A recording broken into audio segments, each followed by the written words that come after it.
I'm on my way to San Miguel de Salinas, riding by the canal just outside of Villa Martin. And I'm on the service road by the canal, and this service road, or the canal at least, goes all the way from the lake of Torremendo down to Cartagena. And one day I will ride the whole distance, just as long as someone picks me up when I get to Cartagena.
Nearly there.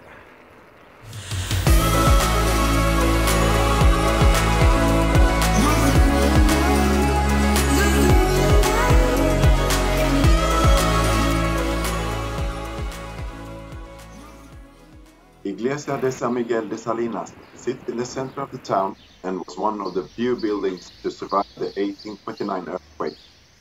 The church is therefore one of the oldest buildings in the Vega Baja area.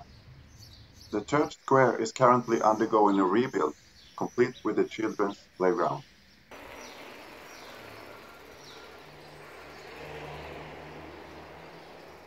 The town is a bit worn here and there, with unfinished walls and even with unfinished buildings for that matter, but I still get a good feeling when cruising around the narrow alleys.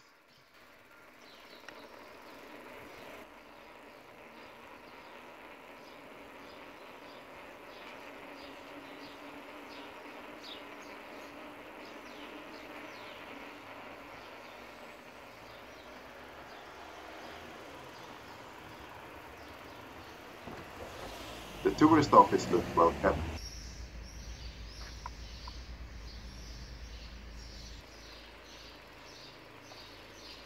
This is the main street where not much is open due to the lockdown.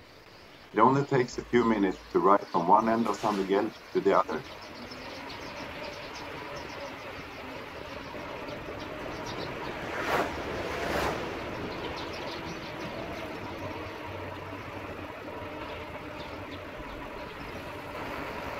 Bar Federo is a typical locals bar.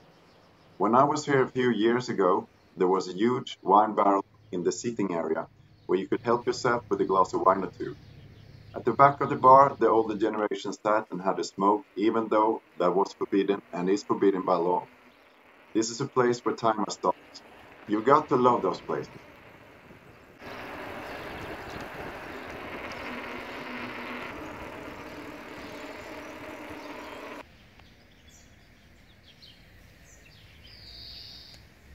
The town has its share of parks and playgrounds, but I don't think Bruce Springsteen has ever played here. There's also a communal sports center with a pool and someone with a sense of humor. There are a couple of schools in San Miguel. The most known are Gloria Fuertes and Los Alcores. Los Alcores looks a little bit like a prison, but according to friends, it's a really good school.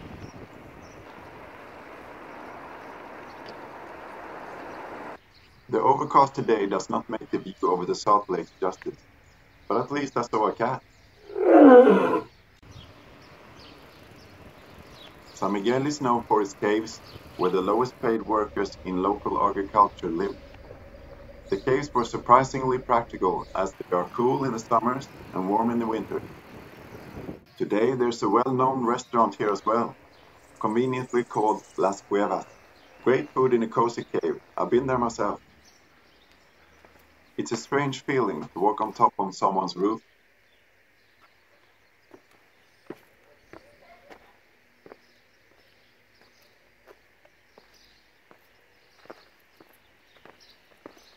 The last place to visit is a castle, Castillo de Conesa, which actually is quite impressive. I've heard that the lunch here is great, with the scenery to match.